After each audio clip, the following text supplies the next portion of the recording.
Good afternoon, everybody. It is officially afternoon today, and I want to welcome you to this week's edition of Munch and Learn. I'm Elizabeth Sloan, the Public Programs Coordinator here at the Dixon.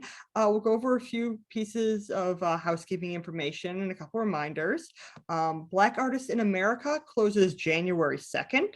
Our new exhibit, John Leslie Breck, American Impressionist, opens January 23rd. We're recording this session, and you can find each week's talk published on the Dixon's YouTube channel. So if you ever want to revisit a talk, you can always find them there.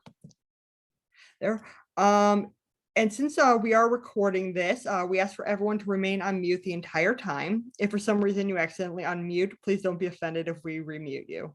If you have any questions during the talk, please type them into the chat, and after the words, I will read them to our speaker and we'll get those questions answered for you. Now I'd like to introduce our speaker, Dr. Amy Torbert. Amy is the Andrew W. Mellon Foundation Assistant Curator of American Art at the St. Louis Art Museum. Amy holds a master's degree in art history from Williams College and a PhD from the University of Delaware. Before joining SLAM's staff in 2018, she held curatorial fellowships at Yale University Art Gallery, Harvard Art Museums, and Philadelphia Museum of Art. She is currently at work on a small exhibition scheduled for 2023 on the topic of today's talk. Amy, the floor is yours. Thank you so much, Elizabeth, and thank you all for being here. I am so sorry that I am not there. I am so looking forward to getting back to Memphis sometime soon, really soon. So let me share my screen so we can be looking at images, not just me. There we go, much better. And so, I mean, really, most of all, I am so grateful for this invitation and opportunity to share with you a group of paintings that we're going to be talking about a lot today. This is one of them, which are now in the collection of the St. Louis Art Museum, but that have a remarkable connection to Memphis. So for the next 30 minutes or so, I'm going to share a behind the scenes research journey with you and introduce you to this painting and 38 others like it. So each one of these is made with poster paint on a kind of rough brown paper, like a butcher's block paper, and measures about 12 inches high by 18 inches wide, so just larger than a sheet of printer paper. All 39 of these paintings are part of the St. Louis Art Museum's collection and have been since 1943.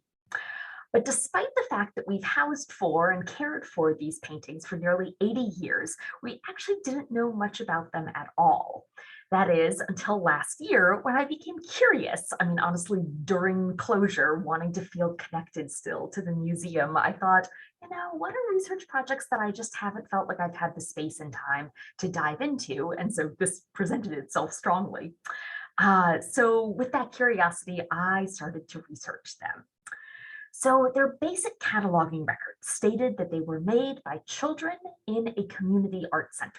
But that is literally about all that we knew, along with this list of names and ages of all of the artists who made them. And I mean, let me say that I'm saying like, oh, we only have this list. Like, that's a big deal that we have this list. But still, nobody yet had done the research to try to figure out who these people were. So this was my starting place when I started thinking about this group of paintings, motivated by questions like, who were these young men and women? How did their lives unfold? Did art continue to play a role for them after the moment when all of these paintings were made? And what can we learn by giving these works and their artists' lives the attention they deserve? So keep those questions in mind. They're going to be what motivates, you know, the next half hour of talking. So I got to work researching. For people who know me, right, like taking deep dives into research is the thing I love doing best as a curator. So this just felt kind of like catnip or like eating candy for all meals. And so I searched for any trace of these artists and their families that I could find in official records. And so I'm showing you here 4 kind of types or genres of records that I consulted. So the federal census in the upper left, travel documents in the upper right, newspaper articles, and then military records, among many others. And also 2 like Facebook posts. I mean, Google was a great help in this endeavor. And so here is what I learned. So we're talking about a group of 24 artists. So keep that number in mind. I'll keep saying it over and over again. So of those 24, 15 were young men, 9 identified as young women. And then here are their artists in the year 1938. They ranged from 7 all the way up to 15, but the bulk kind of in those like early tween or teenager years. And most, maybe significantly, all of the artists were Black, and all of the paintings were made in 1938. So those are just some like basic demographics to begin with. Maybe more interestingly, I also mapped the artists' addresses and discovered that they all lived in Memphis, as you can see here at a glance. So there are all of their addresses. And again, this is what I mean by I'm so excited to share this information with the Memphis audience, but like these are places that you live and travel, whereas I don't. So very much think about questions, remarks, like I very much want to learn from you as well. So knowing their addresses here helped me answer the question, so where were these paintings made and under what circumstances? And the answer is that they were made at a place called the LeMoyne Federal Art Center. And so we see the building in which they were made painted in this work by a student and a painting that's part of this collection at SLAM. So the LeMoyne Federal Art Center opened in 1938, the same year the drawings were made, at LeMoyne College. Now known as LeMoyne Owen College, it was and still is an HBCU in Memphis, as I'm sure you all know already, and was founded in 1871. So the center at which these paintings were made, the Federal Art Center at LeMoyne, was one of a number of Tennessee federal arts projects sponsored by the New Deal legislation during the Great Depression. At its opening in 1938, LeMoyne's president described the center as a cooperative effort among 3 groups: the Works Progress Administration, so the federal government, the college, and African American communities in Memphis. In order to house the center, the college converted a 1-story frame structure that had previously been used as a music building. LeMoyne students at the college helped to reorganize the building into an office, 2 large galleries for exhibits, and 1 classroom. And so let me stop here in order to give full credit to Dr. Ernestine Jenkins, an art history professor at the University of Memphis and author of the catalog accompanying the Dixon's current exhibition.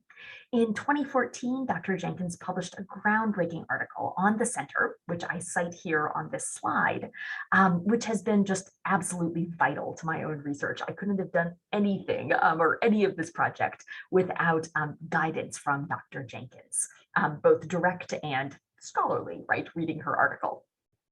So I also want to pause for a moment to give a bit of context for this moment and federal art centers in general, as a general category.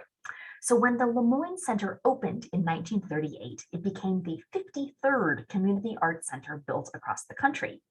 These centers were created and funded by the Federal Art Project, a part of President Franklin Delano Roosevelt's New Deal program.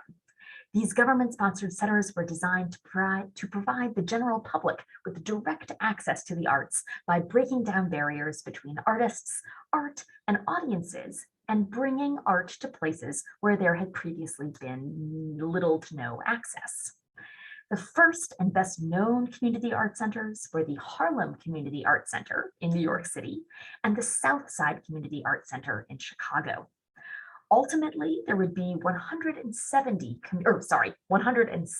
community art centers built in 24 states. During their years of operation from 1936 until 1943, these centers served an estimated 10 to 15 million Americans nationwide. Some were racially integrated, while others were used explicitly by the Federal Art Project to extend its outreach into Black communities.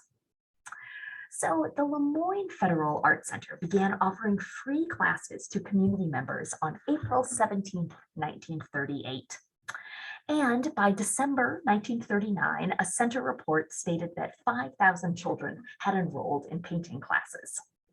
The photograph on the screen here is from a slightly later date, 1944, and shows the center's first director, Veritas Hayes, in the background at the left.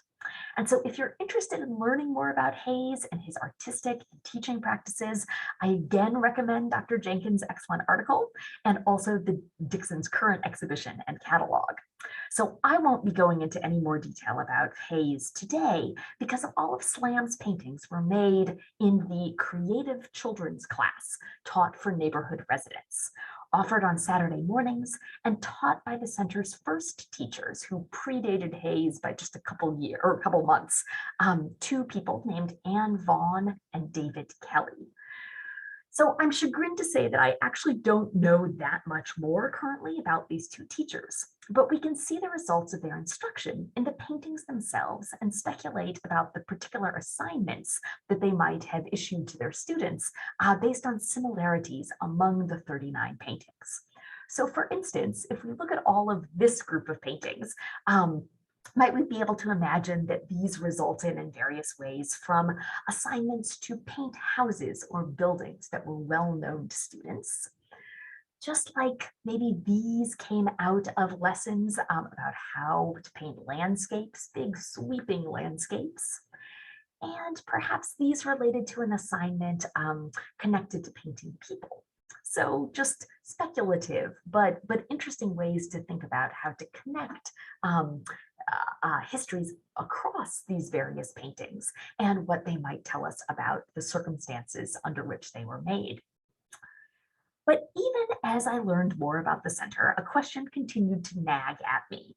How and why did these 39 paintings made by these particular 24 artists come to be grouped together? And so the short answer is that they were selected as the best works painted in the earliest months of the center's operations and exhibited as kind of a proof of concept for the art center's future success. So if you turn over any one of these paintings, clues that reveal this answer are on their backs. And so pasted on the verso or backside of each one of these paintings is a catalog sheet that reveals the artist's name, painting title, and date. Most of all, these sheets also include the early exhibition history of these paintings. They were all exhibited 3 times in 1938 and 39, once at the LeMoyne Center, once at the Memphis Tri-State Fair, and once in Nashville. And these sheets also include a line that reads, "Sent to Washington." And so I hope we can, yeah, there it is, kind of up middle right of the sheet. And so in the case of this painting, it was sent on January 27th, 1939 to the federal program's headquarters in Washington, D.C. And so finally, I'm going to answer the question that I had been pursuing from the beginning and that I bet you've been wondering about too, which is how and why are these paintings from Memphis in St. Louis or at the St. Louis Art Museum? So the short answer is that the director of SLAM in 1943 requested them as an allocation from the federal art program as it was closing. And so the longer version here is if you look at these red boxes, the bottom red box says paintings by children taught in WPA community art centers. And then the top red box, it says in use at People's Art Center, St. Louis, Missouri. So in 1942, St. Louis had opened its own community art center with WPA funding, which was called the People's Art Center.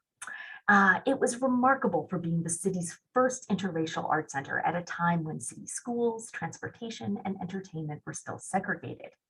And indeed, it attained a national reputation as a model of interracial cultural arts programming. So more research is still needed to understand exactly how and when these paintings from Memphis were incorporated into the People's Art Center's curriculum. But my preliminary hypothesis is that the Memphis paintings were used as models for assignments, as photos of exhibitions at the center, like these two at the center and right, show that its students, the students at the Community Arts Center in St. Louis, were creating similar paintings and similar types of assignments. So these paintings from Memphis can be seen as a bridge between these two community art centers. Okay, so for the remainder of my talk, and this is shocking, normally I don't make good time, but I am, which is wonderful. I'd like to turn back to the paintings and the artists themselves. So let me start by making two more demographic points, which I hope you have an appetite for charts and graphs because I certainly enjoy them. And so I hope that this set of charts demonstrates these kind of larger synthetic points about this group of artists. So if you look at the chart at the top left, which gives birthplaces of the 24 artists included in this group, you'll see that Memphis is the birth or place where the greatest number of these artists were born, which makes sense, right? So 13 out of the 24 artists were born in Memphis. But when I tried to figure out, or not tried, but I did figure out where the artists' parents were born and where their families might have had deeper roots, I was surprised to see that the graph on the right, which shows that information, didn't match exactly. So Memphis is the top on the graph on the left, not the top of the graph on the right. Instead, 16 out of the 24 families had moved to Memphis from Mississippi, either just before or just after their child's birth. And so the more I thought about this, the more I said, oh, of course. So these children who painted these works in Slam's collection are the first generation born in these families, either during or after the Great Migration. So a time when 6 million African Americans moved out of the South between 1915 and stretching all the way to 1970 to find better jobs and escape oppressive Jim Crow laws. So many of these artists' families were relatively new transplants to Memphis, and so I feel like it's interesting to keep that historical fact in mind when looking at these works of art and thinking about the experiences that their young artists might have had as they're kind of trying to figure out what their place might be in a new-ish place for their families and in the middle of the Great Depression. And then I have also been able to find, of the 24 artists and artists' families represented in this group, I've been able to find through the census 17 more information on 17 of these families, and specifically what their annual incomes were in the year 1940. So just a little after the paintings were made, but pretty close. And so here is a graph of those annual incomes converted to 2021 dollars. So what their income then would have been corresponding to now. And so, as I hope it demonstrates, yes, as one might expect of students taking art classes at a free community art center, the bulk of the 17 families whom I've been able to find this information do make kind of right around or under today's current poverty line, but not all. So that, I mean, there is quite a range between richest and poorest families in this sample, which I hope also speaks to the community aspect of this community art center. It really was a place where people in the neighborhood, in the couple blocks around it, no matter what their socioeconomic status was, could meet. And so we'll see this more as I dive into, here we go, sharing a bit more about a handful of individual artists. And so we'll start with these three. So over the past, whatever it's been, 20 minutes, I've turned these artists into data points, right? Like big sweeping demographics. But now to finish up, I'd like to turn them back into individuals. And so again, I'd love for us to keep my initial questions in mind. So how did these artists' lives unfold? And did art continue to play a role for them in their lives after this moment in 1938 where these paintings came from? And then again, what can we learn by giving these works and their artists' lives the attention they deserve? And so I'm going to present, I think, something like 8 biographies of individual artists, some of which I know a lot about, others of which, like these 3 on the screen, I know just kind of teeny tiny snippets. For each one of these, I've included kind of a very zoomed in map of where their house is located in relationship to the Federal Art Center. My apologies that it doesn't have many other Memphis landmarks on it, but for those of you who might know this neighborhood, maybe you'll recognize kind of the streets. And then in each of the maps, that red dot with the star in the center represents the Federal Art Center. And so let me also just say, as I keep doing, I'd love to hear if you have connections to these people and places, right? So my first time talking to a Memphis audience, like, you know, was these artists your cousins, best friends, next door neighbor's mother, you know, or whatever. It would be lovely to bring these individuals kind of back to life in ways that their paintings alone aren't exactly able to. Okay, so let's get going. So Jack Bell, the artist on the left, painted this view of a house and a yard covered by a blanket of snow when he was 12 years old. I love how he created the surface textures with the jagged, dashing lines, suggesting the grain of a wooden fence or the feathery branches of foliage. So this house might have been his own home, or perhaps one he encountered on the 1.5-mile walk to the LeMoyne Art Center during the unusually cold and snowy winter of 1938-39. At this time, he lived with his sister and mother, who worked as a domestic servant for a private family. By 1944, when he registered for the draft at age 18, Bell worked for Mahaffey Brothers, a Memphis company that made hospital tents and ammunition bags during World War II. In the center, a child and a dog look up in surprise as an airplane roars overhead. An increased presence of aircraft was a feature of Cornelia Massey Bland's life in late summer 1938. Earlier that year, the Memphis airport had built its first modern terminal to meet the demands for increased commercial passenger service, and Cornelia's home lay along its flight path. And so perhaps that home was one of the buildings that appears in either this image or there's another one by her in this group. She lived there with her 6 siblings, her mother and father, who at the time worked as a laborer for the City WPA project, so also one of these New Deal programs.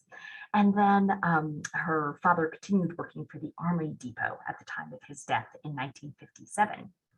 Sometime in her 20s, Cornelia married Joe Bland, and the rest of her life unfolded in Memphis until she passed away recently at age 91, survived by a daughter, son-in-law, and granddaughter.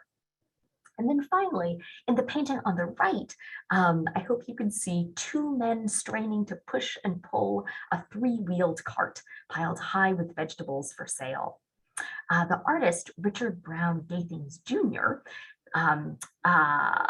painted the cart, but maybe thinking about perhaps his father, Richard Brown Gathings Sr., who I wonder if could be one of those 2 men. The Gathings family, consisting of Richard, 5 younger siblings, and their 2 parents, had moved to Memphis between 1936 and 38. They had previously lived in Aberdeen, Mississippi, 2 hours to the southeast, where his father had worked as a delivery man for a wholesale grocer. By age 18 in 1943, Richard Jr., the artist here, had begun to work as a porter for S.C. Toof and Company, the oldest printing company in Memphis. He was a lifelong resident of the city and later worked in a similar capacity for Pigeon Thomas Iron Works. So of these 3 artists, those are like the snippets of their lives that I've been able to find. If they've left a more shallow impression on kind of the historic written record, there are lots of artists who've left a much deeper one, including the fact that two of the LeMoyne artists in this group went on to become professional artists. You can imagine how just absolutely thrilled I was to discover this. So the first one is Harold Neal, who we see here on the right. So an art critic described him as, quote, an artist of outstanding ability. His arrangements and techniques are of high order, and his often unorthodox approach is a surprise to the eye. There is a quality of conscience in all of Neal's work, and his sensitive line is never random. So these words, I think, are fairly well suited to describing the two paintings on the left here in the collection at SLAM. But the quote actually comes from a review of a 1962 exhibition in Detroit, where Neal pursued a career as a professional artist. He had moved there from Memphis in 1947, following his service in the US Army. After studying painting and art education at the College for Creative Studies and at Wayne State University, he took a job with the Michigan Bell Telephone Company. But he continued to paint, exhibit, and participate in the city's art scene. In 1958, he co-founded Contemporary Studios, the first Black-owned gallery in the Midwest. By the 1970s, Neal had become a professor of fine arts at Wayne County Community College. Through these roles, as he explained, he, quote, awakened a lot of young people to their potential. And so in an interview late in his life, Neal also drew connections between his career and his experience at the LeMoyne Art Center. He wrote, quote, when I drew as a small child, I received compliments which were reinforced by adults. You keep doing what gets you compliments from adults. And so I love to imagine the compliments that 13-year-old Harold Neal might have received for his bold color study or sensitive depiction of a woman washing clothes at the LeMoyne Art Center. And so here's the other artist in this group who pursued a professional career in this field. So given the visual power of this painting by Herbert Lester on the left, I should have been able to guess maybe that he would be one who continued painting professionally. So according to his granddaughter, he, quote, painted many portraits of local artists, designed Harold Ford Sr.'s first campaign t-shirt in 1970, provided artwork for many Memphians, and was an avid photographer. So he was born in Memphis, and after he graduated from Booker T. Washington High School, he first worked in maintenance at Kimbrough Towers and then served in the US Navy from 1943 to 46. By 1954, he had returned to Memphis, where he began his career as an illustrator for the Memphis Defense Depot. Over the next 50 years, he also became ordained and served as a minister for Northside Christian Church and a member of Walker Memorial Church and Ecumenical Ministers Alliance. Another one of these artists, Byron Ragsdale, also served as a pastor. He had attended Morehouse College in 1946, graduated from there in 1946, and then attended Howard University Divinity School and became a pastor in the Baptist Church, like his own father. He served first at churches in Humboldt, Tennessee and Bristol, Virginia, before being called to become pastor at the Rogers Memorial Baptist Church in Knoxville, Tennessee. Ragsdale was a prominent civic and religious leader during his years in this position, from 1961 until his retirement 30 years later. In 1968, he delivered hopeful words at a memorial service for Dr. Martin Luther King Jr. Quote, today, let us affirm our faith and strengthen our hopes. His death has left a dark shadow over the minds of many, but the dawn of a new day has come. Peace, equality, and dignity of man everywhere. So our next artist also had kind of an equally big career. So 3 years ago now, family members shared memories of Emmett Jones in his obituary. They wrote, quote, Emmett was truly a Renaissance man who loved to work with his hands as well as his intellect. There was seemingly nothing he couldn't do and do well. He touched many lives with his kindness, generosity, public service, dignified charm, and good humor. So, end quote. So he passed away in Oakland, California at age 90 in 2018. He had worked for 40 years for the California Department of Health as a research chemist and assistant city manager for health and human services. In the 1950s, he earned his bachelor's and master's degrees in biochemistry and public health from, from the University of California, Berkeley, following 2 years of service in the Army, during which he worked in the Counterintelligence Corps. And so I'd like to think that possibly these early artistic experiences at LeMoyne that resulted in these 3 paintings stuck with him throughout his life and career. As his family continued to remember, quote, he loved to build and refinish furniture, tinker with cars, cook gourmet meals, and serve fine wine. He was an outstandingly versatile and well-rounded person. Another one of the artists who had kind of an equally public, maybe even a more so, a bigger public career was Dr. Joseph Percy Atkins Jr. So he was 11 years old when he painted these 2 exuberant and colorful landscapes. During his early childhood, the Atkins families lived in a house that they owned in a newly developed Memphis neighborhood. But his father, who was a World War I veteran and postal worker, was not in good health. In 1937, the family decided to rent out their own home to make money and move into a shotgun house in a less prosperous neighborhood, whose structures appear in Atkins' painting at the top left, and which was located just a few blocks from the LeMoyne Art Center. As he grew up, after this moment, Atkins proceeded to lead a life of purpose and service. At age 18, he enlisted in the Army Air Forces, where he rose to the rank of sergeant. He then earned a bachelor's degree from Wilberforce University and later a doctorate in education from the University of Tennessee. From 1952 to 1970, he taught in Memphis public schools. For the next 2 decades following that, he led the Louisville, Kentucky public school system as assistant superintendent. A former colleague remembered that, quote, his strongest attribute was that he put kids first, especially as he oversaw plans for desegregating the school district.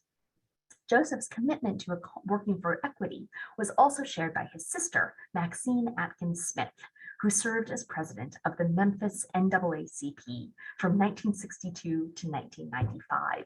And she wrote a fascinating autobiography that's available freely on Google Books, although one should go out and purchase it. And this offers both the history of their family and encouragement for her readers to, quote, be filled with their own obligation to not let wrongs go unnoticed, to speak out when injustice occurs. And then this is, I guess, our second to last, our penultimate artist whose life I will share, parts of life I will share. So this is, the artist is named John Avery Olive.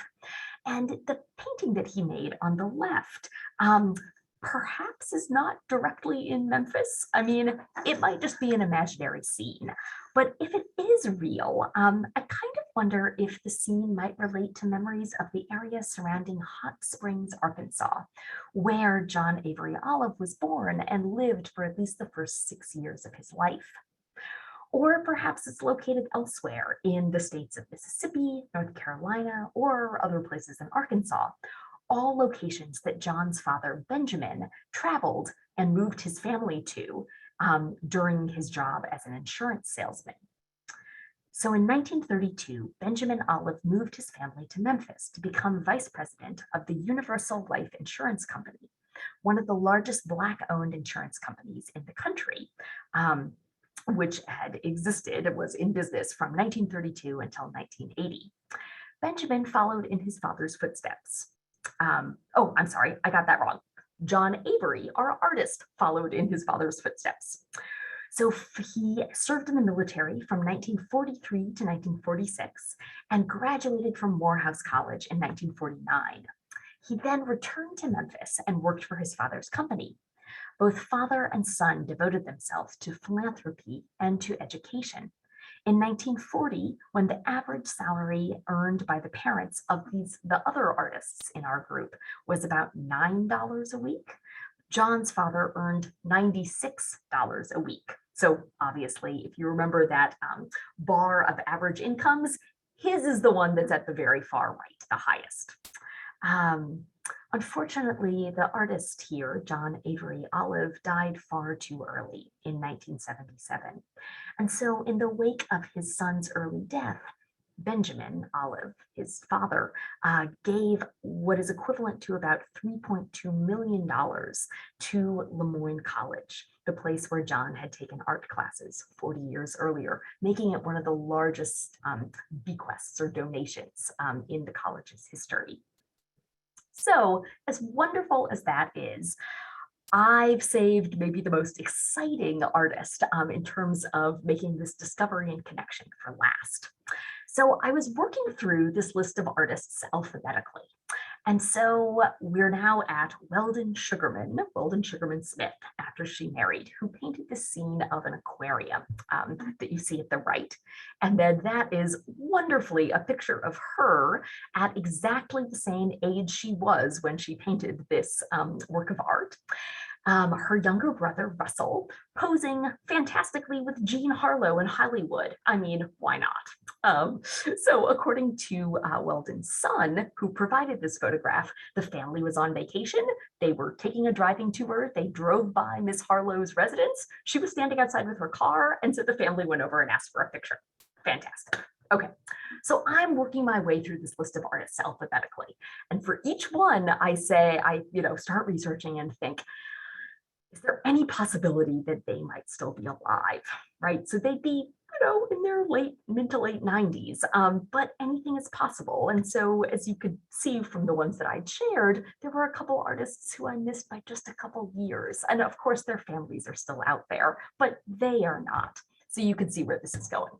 So I start researching Weldon Sugarman Smith, and discover not only that she's still alive, but that incredibly she lives in St. Louis and has for decades and decades and decades, just a couple miles away from the museum. I mean, really close here, and has been a member of the St. Louis Art Museum since the 80s. So here is her story. So she was born in Gunnison, Mississippi in 1924. Her parents moved to Memphis by 1927. And after being raised there, she then, in the 1940s, moved to St. Louis.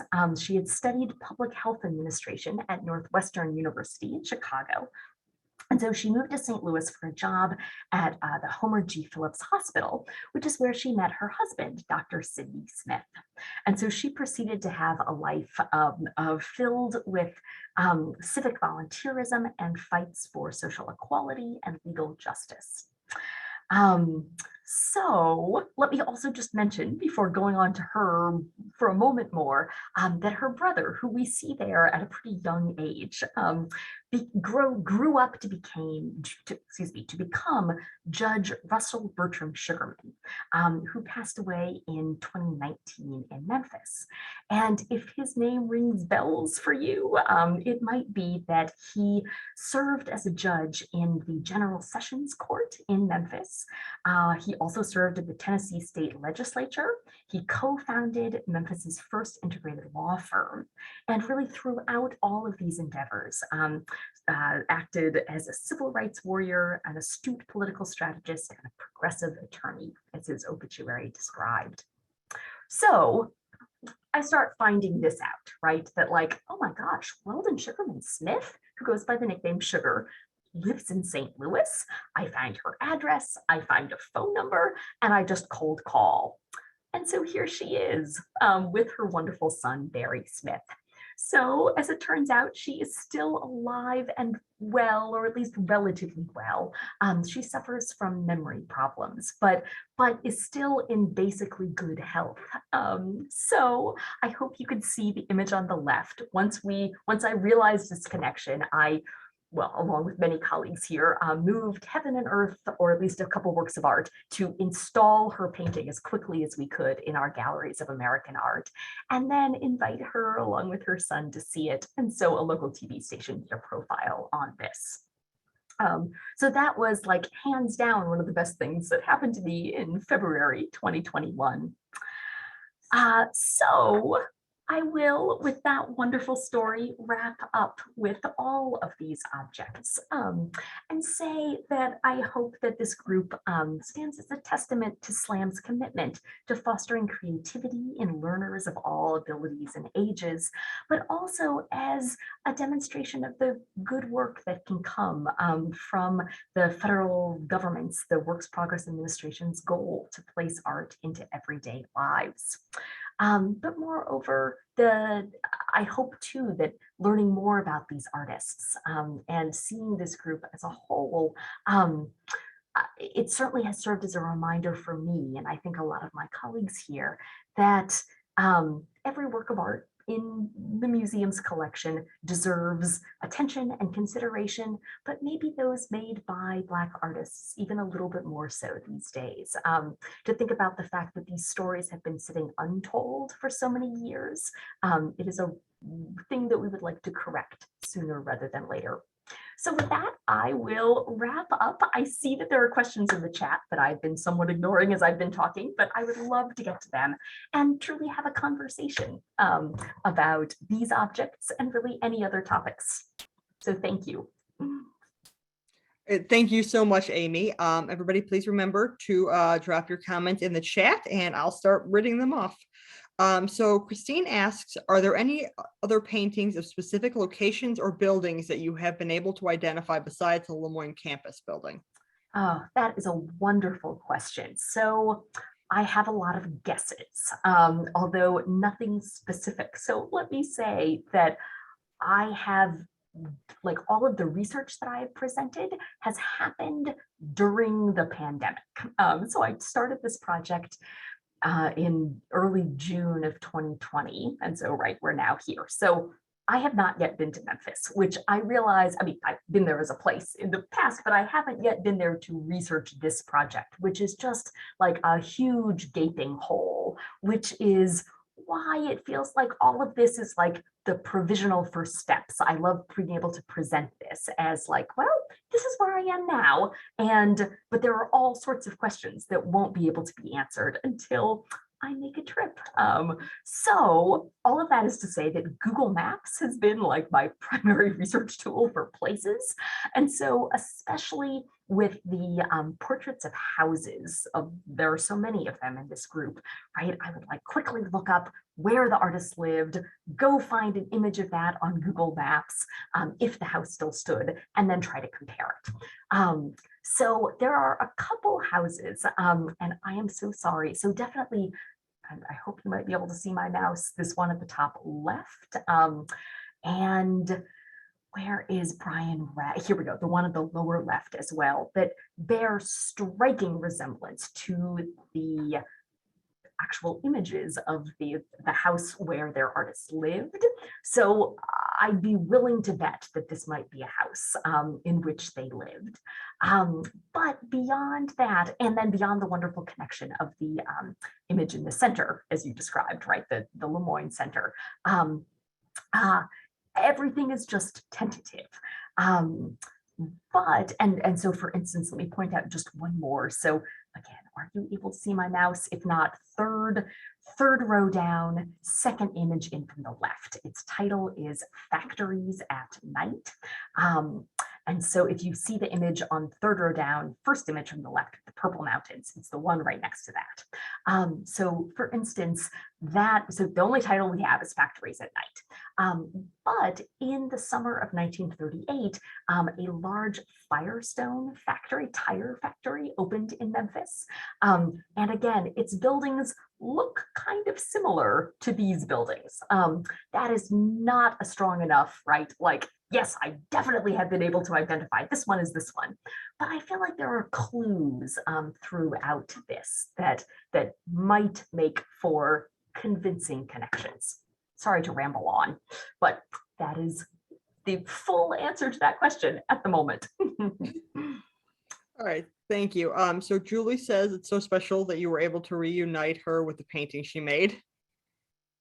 Thank you, Julie. Yeah, I mean, it has been truly getting to connect with her and her son, who as I mentioned, have been museum members for decades and decades. I mean, we had no idea that they were out there. They had no idea that this aquarium painting was here. It was, I mean, truly, like, I mean that deeply. It's one of the very best experiences that I've had, period, in my curatorial career. Amy, can you share what her reaction was like when she saw her painting so much, so many decades earlier hanging on the walls of the art museum? That's such a wonderful question. So let me say that she suffers from dementia. So actually let me back up even a moment before. So her son is an artist as well, and has connections in kind of St. Louis's artistic circles here. And so he knew well a TV producer at this local station. And so he was actually the one who pitched this story. So we had set it up that Sugar, the artist, his mother, her first view of her painting would be on camera. So, right, we had a crew set up in the galleries. I walked them up the elevator, we came off, and this is where I should say she suffers from dementia. And so her reaction was not exactly the like bursting into tears that everybody, I think, hoped it would be. It was much more muted. And so I think it meant something to her, I think. And certainly the producer and interviewer who was making this TV story, kept asking, right? Like, she wanted a big reaction, and Sugar would share kind of individual snippets, right? Like, if prompted, she would say, so things like, that's a phenomenal painting, like, what a beautiful painting. Do you remember what you were thinking when you did that? And she would say, yes, that is a beautiful painting. So I think I think it was a little bittersweet for Barry, her son, the artist's son, because he was able to say what his mother's reaction would have been 20 years ago when she was entirely herself.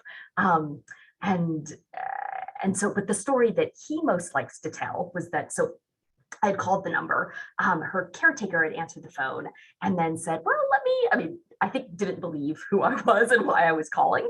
And so said, like, well, let me pass your contact information along. I got a call like half an hour later from Barry, the artist's son, who said, and so we talked. He came in and saw the work first, just in our print study room or works on paper study room. And so he then took back with him after that initial visit an image of it.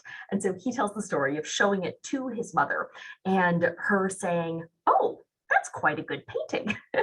And she said, who did it? Did you do it? Meaning her son. And he said, no, Mom, you did it when you were 13. She said, I was always a good artist. I love that. I love it too. All right. So Kevin said, Amy, that was wonderful. We'll see if we can find more info about the other artists. Thank you.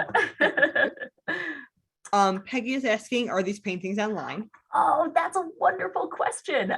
Yes, so let me get out of my, well, we can drop a link in the chat.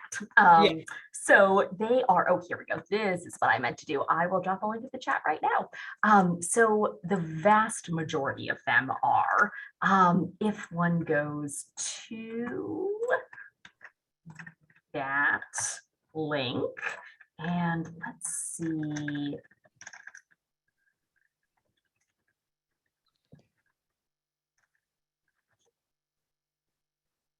Okay, so,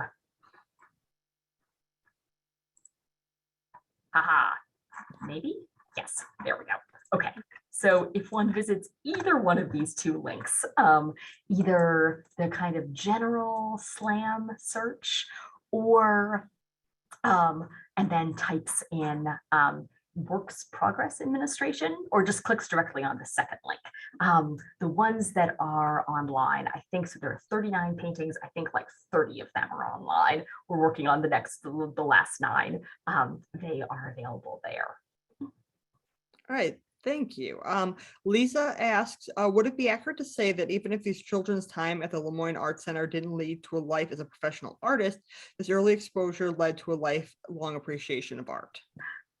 Lisa, thank you so much for that phrasing. That is exactly what I hope. I mean, the only reason yes, is the answer. This is exactly what I was hoping to convey. The only reason I'm hesitating is that, right, like, do I know that absolutely to be the case for every single one of these 24 artists? No. But the ones that, but it feels like there are enough that one can say that strongly for.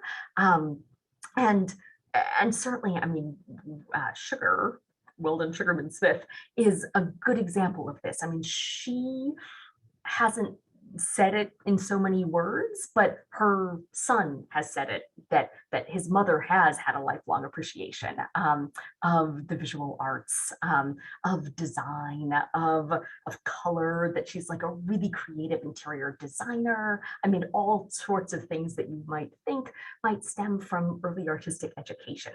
And so even if that might be innate to her in this one particular case, that she might have been that way, whether or not she attended classes at the LeMoyne Art Center, they certainly didn't hurt.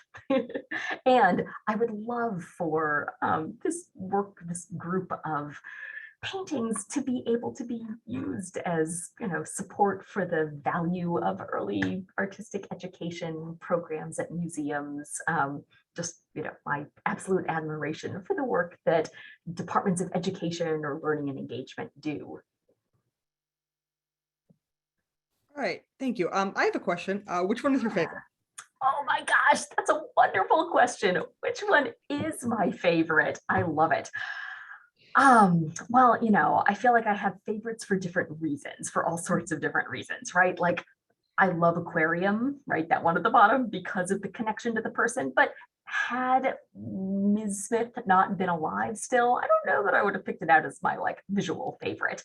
I love, where is it? Oh, I guess the one at the top left, right? Like that big sweeping landscape, and how the artist has really creatively used color. So those are like that purple mountain in the background, but then also how he has that grass that you can see painted is just painted like the brown color is just the brown of the sheet. And so how he's kind of played with negative and positive space. I also completely love the woman preparing food. So second row, kind of middle, with that deep purple background, just seems like such a specific person, painted by Mary Frances Gathings, who was 7. So yeah, that is Elizabeth. I realize that I'm not picking one. I'm picking many. But the ones that seem, like a little quirky and offbeat and unusual, right? I mean, like the ones in the 4th row, those house portraits, they're fine. But there are some that have more of a spark of personality than others. All right, thank you so much, Amy. Just because it was asked, a reminder that you will be able to find today's talk on the Dixon's YouTube channel. If you aren't currently a Dixon member, we invite you to renew or join. We'd be grateful to add your name to the list of members who help make the Dixon the special place it is. We invite you to come in person to the Dixon and see Black Artists in America and the Mallory Wurzburger exhibition by Philip R. Dotson before they both close. Thank you for attending. Next week's program, you will meet the Dixons with Jane Fackwin. Have a great afternoon, everyone, and a happy new year. Again, thank you so much, Amy. Thank you all. Happy Thank you, New Year. Amy.